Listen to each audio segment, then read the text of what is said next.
in 2007, there was 34,598 suicides in the year of 2007 here in America. That's not worldwide. That's here in America. And I was looking up, suicide hotlines. One company opened in January of 2005 and has received 1 million phone calls regarding suicide. People that are crying for help.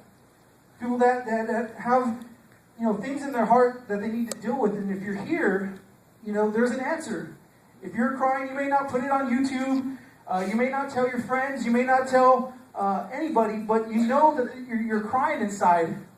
And you're searching for an answer, and you're looking for something to fill a void in your heart, to give you some kind of happiness, to just something you're missing it, and you don't know what it is. The world doesn't have the answer for these things, for that hurt. The world can have counseling, they can have therapy sessions, they can have hotlines, and I used it earlier too when we went outreaching. It's like you're in a ship and it's sinking with a leak, and you're using toilet paper to try and stop it. It's not going to work. It's not going to hold it. It's not good enough. So these things they're not dealing with the issue of the heart. And we heard the testimonies today. We've heard the music.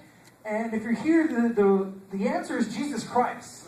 The answer is He sent His Son, Jesus Christ, God sent His Son, Jesus, 2,000 years ago to die on the cross for us, to take away all our pain, to take away all our shame, to take away all the sin that we have. And in Psalms 25:16, it says, "Turn yourself to me, and have mercy on me, for I am desolate and afflicted.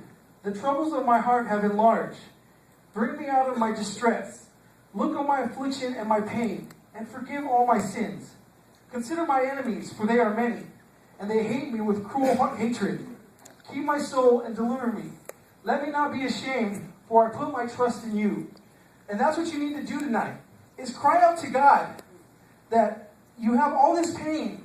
He knows, He understands, He knows you better than anybody else. He created you for a reason so that you wouldn't have to be in pain, so you wouldn't have to go through all these troubles, all these hard times. I mean, the times are tough, and I understand, but, myself, I lost my job, a job that I had, and when I was a sinner, and I really didn't have no one to go to, no one, but luckily, God had grace and mercy, and I was able to come back to this church and ask God for forgiveness, and now I have someone when times are tough. You can't always, talk to somebody, or you don't want to call because you feel embarrassed. You can go in your room, or you can go somewhere quiet and cry out to God and say, "God, help me, strengthen me, encourage me." And I just want to give you the opportunity tonight, that if you don't know God, if you have all this, you have a void in your heart, and you're looking for something more, but you don't know what it is. It's not alcohol.